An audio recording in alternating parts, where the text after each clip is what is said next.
Oke, karena ada pepatah yang mengatakan bahwa tak kenal maka tak sayang, maka dari itu saya akan memperkenalkan diri saya terlebih dahulu. Perkenalkan, nama saya Muni Nurhalisa, asal dari Bandung, dari perguruan tinggi Sekolah Tinggi Manajemen Informatika dan Komputer Madira Indonesia. Saya adalah mahasiswi semester 4 yang saat ini sedang mengikuti MSIP Batch 6 di BISA AI. Nah, teman-teman di sini pada dari mana aja nih? Ada yang dari luar Bandung, apa dari Bandung? Salam kenal ya semuanya.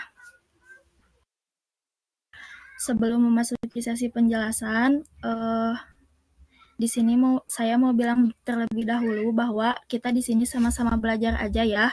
Jadi kalau ada yang mau ditanyain, boleh ditanyain aja, nggak usah malu. Dan semoga nantinya apa yang aku sampaikan atau share ke kalian bisa bermanfaat. Walaupun saya percaya bahwa di sini teman-teman udah pada lebih mahir dan lebih hebat juga ya. Nah, buat nambah-nambah teman gitu ya, boleh di follow juga Instagram aku yang tertera di situ, dan ada LinkedIn juga ya, boleh.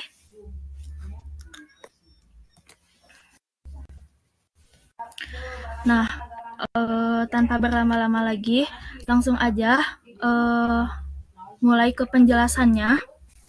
Materi yang saya bawakan yaitu dengan tema How Communication Creates Memorable UX, atau bagaimana komunikasi menciptakan UX yang berkesan. Nah, tujuan dari pembahasan saya di sini yaitu ya, yang pertama, meningkatkan pemahaman tentang pentingnya komunikasi dalam desain UX, memberikan tips dan teknik untuk menciptakan UX yang jelas, ringkas, dan berkesan, membantu peserta membangun komunikasi yang efektif dengan tim dan pemangku kepentingan. Dan dilanjut ya, di sini ada apa sih itu UX?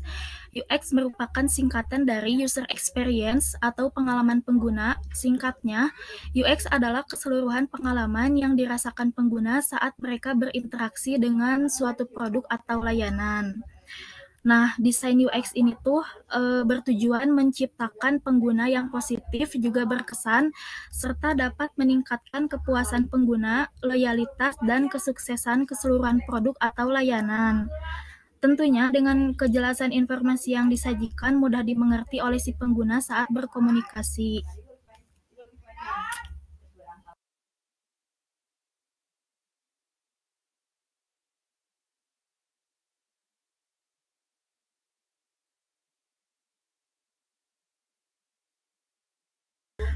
Lalu di sini lanjut ya, ada di seberapa penting sih UX. Memahami UX itu sangat penting untuk menciptakan produk atau layanan sukses di era digital. Dengan fokus pada UX yang baik, kalian dapat meningkatkan kepuasan pengguna, meningkatkan konversi, membangun loyalitas, dan mencapai tujuan bisnis kalian semua. Nah, seperti yang sudah dijelaskan sebelumnya ya, jadi experience yang baik ini tuh yang bisa menghasilkan pengguna yang puas dan bahagia. Para user juga nantinya jadi enggak enggan gitu untuk menggunakan aplikasi ataupun website tersebut. Bahkan para penggunaan bahkan para pengguna tersebut biasanya promosikan aplikasi ataupun website tersebut kepada rekan dan temannya sebagai testimoni. Nah, user yang puas tersebut akan menjadi loyal dan tetap bertahan dalam memakai aplikasi yang nyaman yang mereka gunakan. Oleh karenanya, dari sebuah brand tersebut akan terus meningkat. UX baik apabila traffic UX yang baik apabila trafiknya juga terus meningkat. Nah, modal awal yang dikeluarkan untuk aplikasi atau website tersebut kembali dan bahkan bisa menjadi keuntungan. Oleh karena itu, maintenance harus tetap dilakukan untuk meningkatkan kualitas dari user experience. Kayak apa sih yang bakalan naikkan sebuah aplikasi atau website gak punya UX yang baik? Tentunya produktivitas dari kegiatan yang akan dikerjakan akan terhambat ya teman-teman. Contoh nyatanya tuh Misalkan sebuah e-commerce apabila hanya penggunaan aplikasinya sangat efisien tanpa adanya fase dan lambat, maka target penjualannya pastinya biasanya akan menurun seperti itu.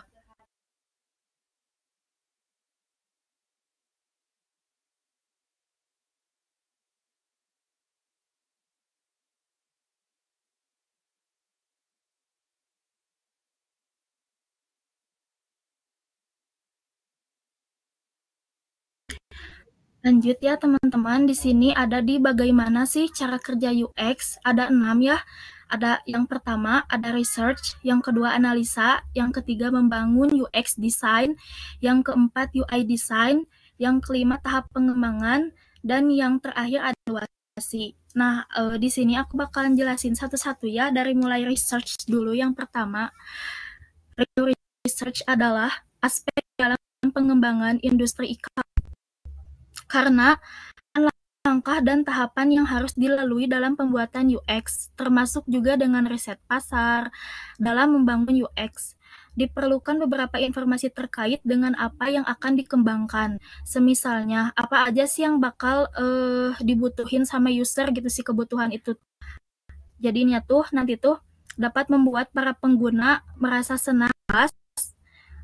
Kurang lebih si research ini tuh perlu dilakukan juga terhadap kompetitor atau akan tetapi, teman-teman juga harus lebih berfokus poin-poin kompetitor, lalu analisis tadi kasus yang oleh solusi yang efektif untuk produk dagangan teman-teman. Dan yang kedua ada di analis. Nah, setelah informasi yang diperoleh dari hasil riset telah terkumpul, selanjutnya biasanya tuh kayak sebuah rangkuman dari data-data yang diperoleh dan habis itu biasanya segera dilakukan analisis berdasarkan informasi yang diperoleh. Nah, teman-teman di sini bisa memulai dengan mencari tahu watak dan perilaku para pengguna lewat user persona yang dinilai lewat kegiatan wawancara dengan pengguna agar dapat memahami kebutuhan dan masalah apa sih yang sedang dibutuhkan sama mereka. Terus yang di bagian ketiga ya ada di membangun UX. Nah, di membangun UX itu tuh di mana tahap ini tuh membangun user experience design saat misalkan kalian mulai membuat prototype beserta dengan Nah, teman-teman di sini juga yang udah tahu UI UX design gitu ya, pastinya udah pada tahu tuh wireframe itu sendiri. Nah, prototype user experience adalah model sederhana dalam produk sebelum lanjut ke model yang lebih detail. Sedangkan user experience model kerangka yang berguna dalam penataan beragam elemen dalam situs bahkan website dalam aplikasi atau dari aplikasi itu sendiri. Nah, dan yang keempat ada di UI design ya. Nah, UI design ini tuh berguna banget dalam visualisasi dalam pengelolaan website sehingga nanti tuh lebih menarik dan dalam membuat si aplikasi itu. Dan di tahap pengembangannya yang kelima, di mana di sini tuh para tim biasa mulai bisa bekerja dengan membandingkan aplikasi yang sedang mereka rancang. Setelah desain UX dan desain UI selesai dibuat, selanjutnya sebelum informasi yang sudah dikumpulkan akan diserahkan kepada tim developer untuk dikembangkan nantinya. Dan yang keenam ada di evaluasi ya. Di tahap ini tuh biasanya bisa mencoba melakukan usability agar mengetahui apakah si produk itu tuh dapat memberikan solusi atau sebaliknya. Selain itu, jangan lupa untuk meminta feedback dari para pengguna agar bisa dijadikan bahan evaluasi dalam peningkatan kualitas produk aplikasi teman-teman, supaya tetap bisa disukai para pengguna itu sendiri.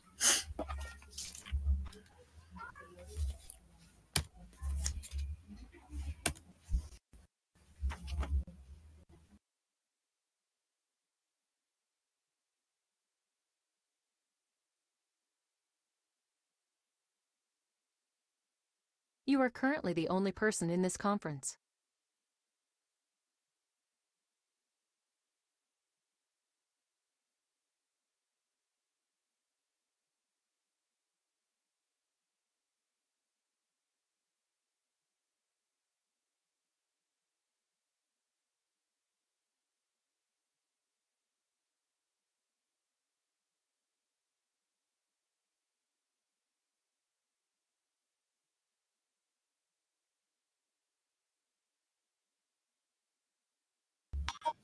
Tes teman-teman, sorry ya tadi saya kehilangan jaringan.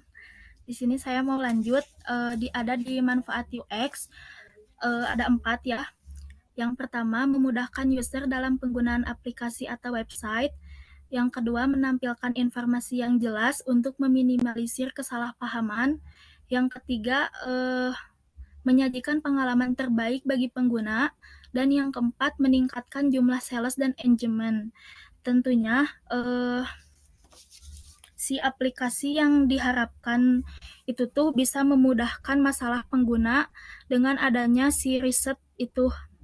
Nantinya tuh akan diarahkan bagaimana si aplikasi dapat lebih mudah digunakan di segala usia. Dan diharapkan para penggunanya dapat memahami informasi yang disampaikan dengan benar dan jelas. Tujuan user experience itu tuh memberikan yang terbaik bagi setiap pengguna. Jadi dengan adanya si hasil riset UX nantinya akan digunakan oleh tim developer untuk membuat kualitas aplikasi dan website yang jauh lebih baik ya tentunya teman-teman. Dan dengan memberikan kemudahan bagi para pengguna, tentunya akan membuat pengguna merasa puas terhadap pelayanan dan bisnis yang teman-teman miliki. Selain itu, dengan peningkatan engagement, tentunya penjualan akan semakin meningkat.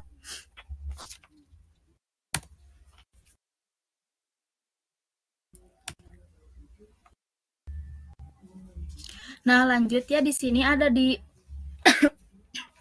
peran komunikasi dalam UX, ada 3. Komunikasi memfasilitasi kolaborasi antara pemangku, kepentingan desainer, dan pengembang. Yang kedua, ada komunikasi yang jelas, memastikan bahwa semua orang memiliki pemahaman yang sama, sehingga mengurangi kesalahpahaman dan salah tafsir. Dan yang ketiga, komunikasi yang efektif, menghasilkan keputusan desain yang lebih baik, sehingga menghasilkan produk yang lebih ramah pengguna dan efektif. Lalu si peran komunikasi itu ya. Nih ngomong-ngomong soal peran komunikasi dalam UX, ternyata storytelling juga merupakan cara ampuh untuk terhubung dengan pengguna secara emosional dan menciptakan pengalaman yang tak terlupakan. Storytelling ini juga bisa memberikan pengalaman yang bermakna dan menarik bagi pengguna. Kayak misalkan ceritakan kisah yang relevan dengan target audiens yang akan membangkitkan minat mereka, dan gunakan visual yang kuat dan bahasa yang emosional untuk menghidupkan cerita pengguna.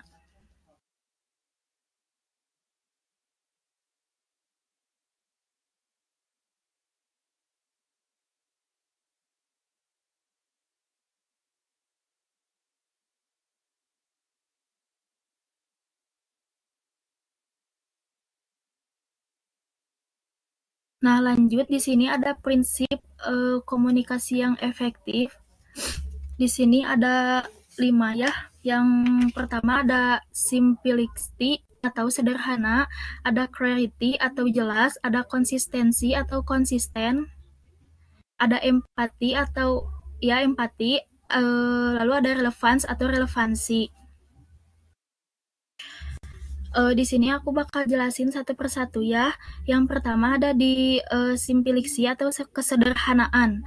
Nah, ini tuh maksudnya tuh kesederhanaan dalam desain komunikasi yang mengacu pada penyampaian informasi yang jelas dan mudah dipahami dengan menggunakan bahasa yang lugas, struktur yang rapih, dan visual yang minimalis, yang dimana memudahkan audiens untuk mencerna informasi dengan cepat dan efisien tanpa berlebihan oleh kompleksitas yang tidak perlu. Contohnya apa sih? Kayak misalkan bisa menggunakan kalimat yang pendek dan jelas, hindari jargon atau istilah teknis yang rumit, bisa menggunakan struktur teks yang terorganisir dengan baik, lalu bisa menggunakan visual yang sederhana dan mudah dimengerti.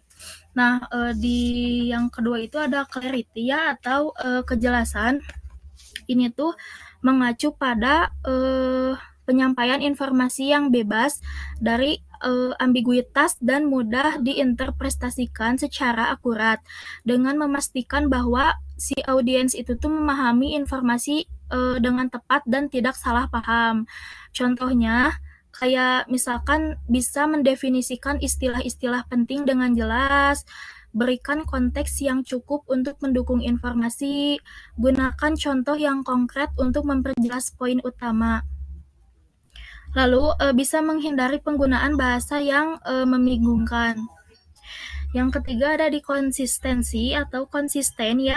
Nah, ini tuh mengacu pada penggunaan gaya, format, dan pesan yang seragam sebelum media komunikasi dengan menciptakan rasa koherensi dan profesionalisme dalam komunikasi, serta memudahkan audiens untuk mengenali dan memahami informasi dari sumber daya yang sama. Contohnya tuh bisa menggunakan gaya visual yang konsisten di seluruh platform komunikasi seperti website, media sosial, dan media cetak. Kayak misalkan huruf atau font, spasi yang kayak gitu juga harus bisa konsisten dan terpadu di seluruh platform komunikasi. Dan di situ empati ya, yang keempat, itu tuh biasanya mengacu pada kemampuan untuk memahami dan mempertimbangkan sudut pandang audiens yang dimana bisa membangun hubungan yang kuat dan membuat mereka merasa didengarkan dan dihargai. Contohnya tuh kayak gunakan bahasa yang inklusif dan ramah, pertimbangkan kebutuhan dan minat audiens, lalu bisa menunjukkan hormat kepada audiens bahkan ketika Anda tidak setuju dengan mereka. Dan yang kelima ada di relevansi ya. Nah, relevansi dalam desain komunikasi ini tuh mengacu pada penyampaian informasi yang sesuai dengan kebutuhan dan minat audiens. Tujuannya untuk menarik perhatian audiens dan membuat mereka tetap terlibat dengan informasi yang disampaikan. Contohnya misalnya menyesuaikan topik dan gaya komunikasi, dan juga bisa perbaharui informasi secara berkala agar tetap relevan dengan audiens.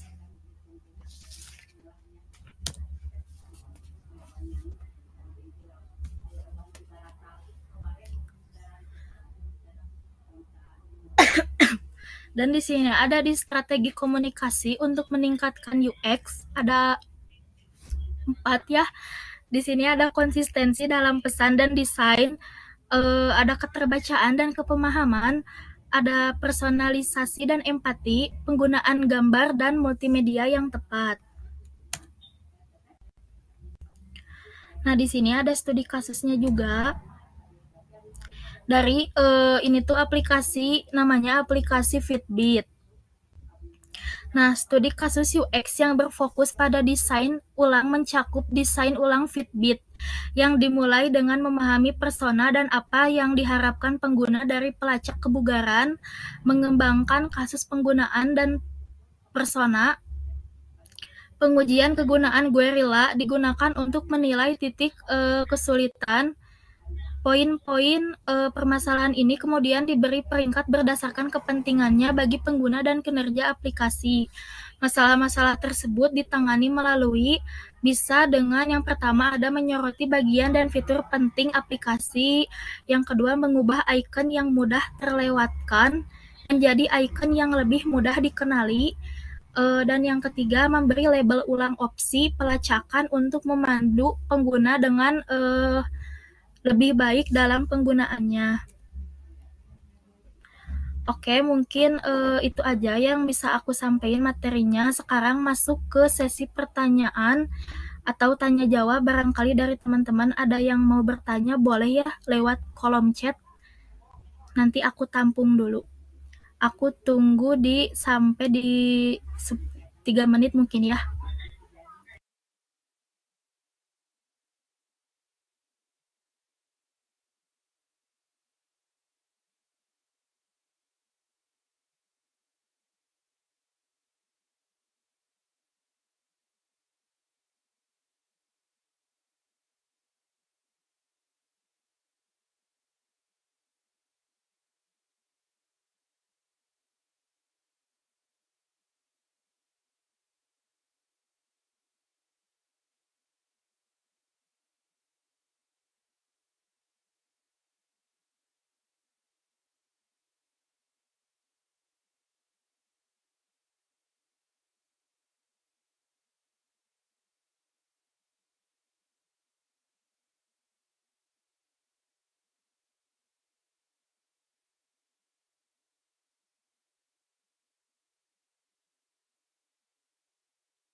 Boleh buat kasih Pak, di ketik aja di kolom chat.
Oke, terima kasih buat pertanyaannya ya. Yang pertama ini ada dari Kasifa Agustin. Kan sebelum ngedesain tuh pasti ada tahapan researchnya. Kalau semisalnya kita mau bikin sebuah website, apa harus untuk research, apa boleh langsung? Ini kalau misalkan dari pandangan aku sendiri, eh, menurut aku harus harus research dulu karena itu penting. Kalau misalkan kita nggak melakukan research sebelum ngedesain suatu website, biasanya tuh kadang si website tuh nggak sesuai dengan tujuan kita. Contohnya misalkan buat ningkatin penjualan, tapi si desainnya tuh nggak user friendly gitu dan nggak menarik bagi si target audience. Nah nanti si website itu tuh nggak bakalan mencapai tujuan kayak gitu. Terus bisa juga kayak misalkan si websitenya ketinggalan zaman gitu, nggak bisa mengikuti si tren terbaru gitu, atau kayak bisa membuat si pengunjung tuh enggan buat mengunjung si website itu sendiri kayak gitu. Apa kira-kira pertanyaan yang pertama terjawab?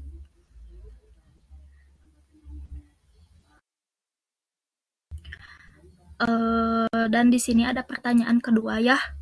Bagaimana melakukan usability testing dengan baik? Apa ada website-website tertentu untuk melakukan usability tersebut? Eh, Biasanya sih buat bagaimana sih melakukan usability testing itu tuh bisa melakukan dengan beberapa langkah, misalnya dengan eh, pertama itu kayak apa sih yang ingin dicapai dengan si usability testing itu sendiri, terus identifikasi masalah, usability, terus mengukur efektivitas desain.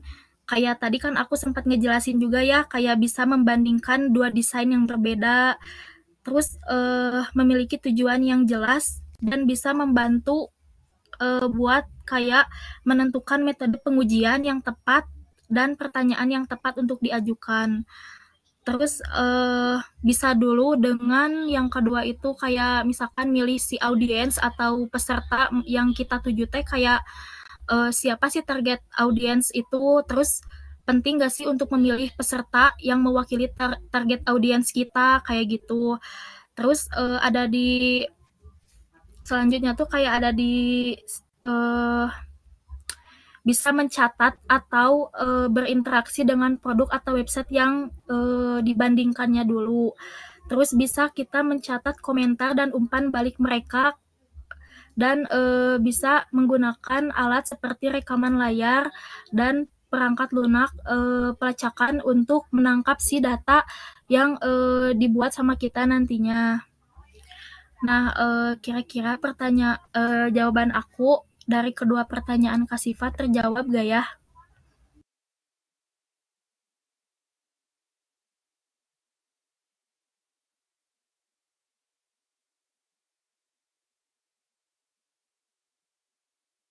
Oh iya, terus kalau misalkan nanya buat ada gak sih website tertentu buat melakukan usability, itu biasanya setahu aku gitu ya, kayak bisa pakai Try My UI kalau misalkan teman-teman kepo gitu bisa ngepoin si websitenya Try My UI sama ada UX Pin. Nah, di situ biasanya buat melakukan usability testing tuh di situ gitu. Oke, sama-sama.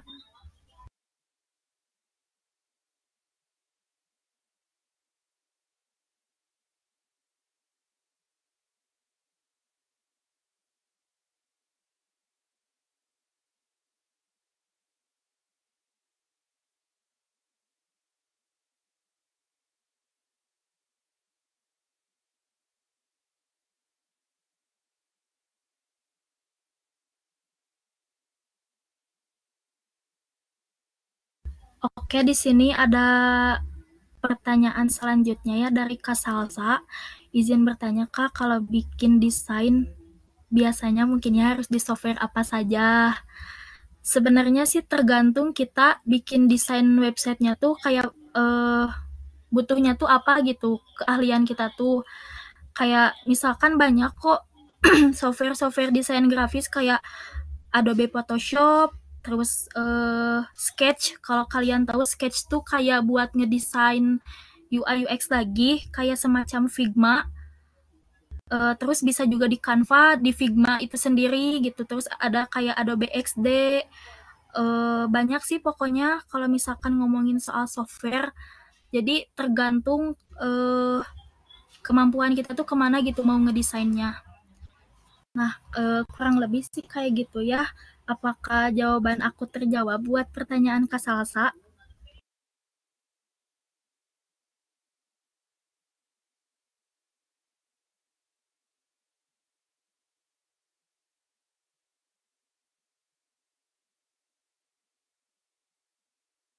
Oke, sama-sama. Teman-teman barangkali ada yang mau bertanya lagi atau sharing-sharing boleh di kolom chat.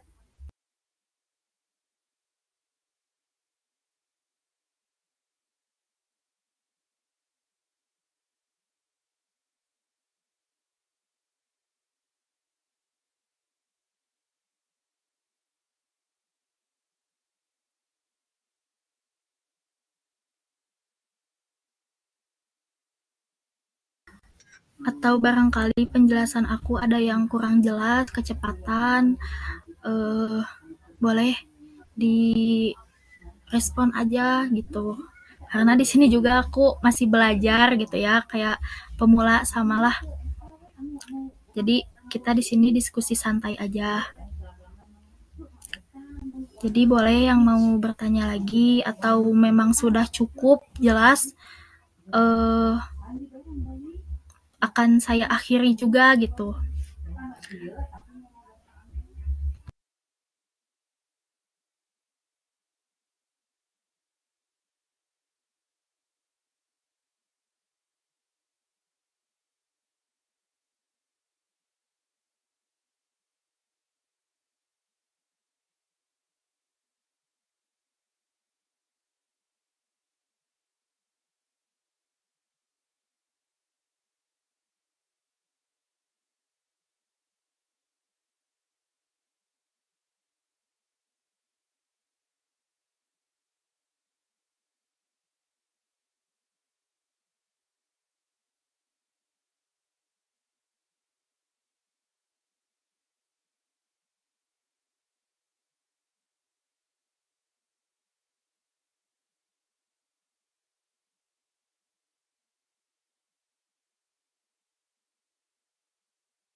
Oke teman-teman, kayaknya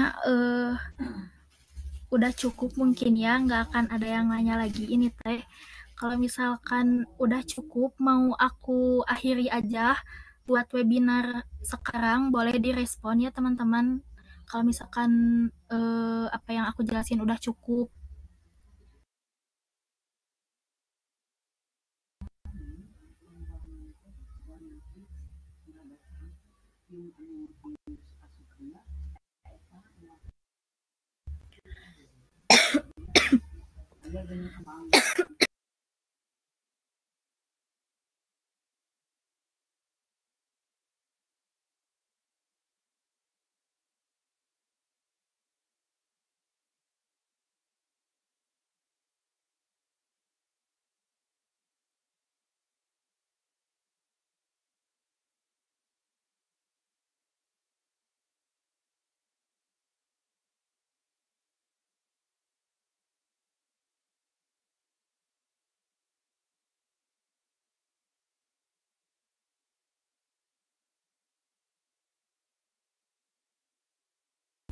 Oke baik, jika misalkan sudah cukup, apa boleh saya buat minta dokumentasi terlebih dahulu untuk teman-teman nyalain kameranya ya, boleh di on cam. Aku tunggu di 10.45.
sebentar ya, aku capture.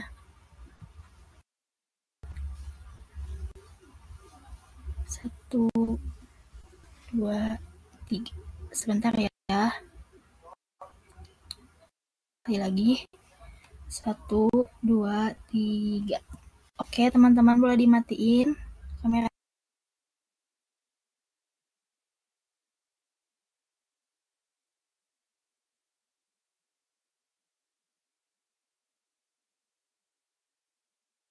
Sebelum menutup materi kali ini, aku mau menyimpulkan dulu ya. Jadi dapat disimpulkan bahwa bagaimana sih komunikasi yang efektif itu tuh dapat menjadi kunci dalam menciptakan user experience atau UX yang memuaskan bagi pengguna dengan merangkum strategi, prinsip, dan studi kasus yang menyoroti pentingnya konsistensi, keterbacaan, personalisasi, serta empati dalam desain produk dan layanan. Oke teman-teman, mungkin itu saja yang bisa aku sampaikan. Terima kasih atas waktunya untuk teman-teman yang bisa hadir di webinar kali ini. Mohon maaf apabila penjelasan saya terlalu monoton atau kurang atau kecepatan. Semoga buat teman-teman semua. Terima kasih. Terima kasih teman-teman. Wassalamualaikum warahmatullahi wabarakatuh. Bisa meninggalkan roomnya ya. Terima kasih teman-teman.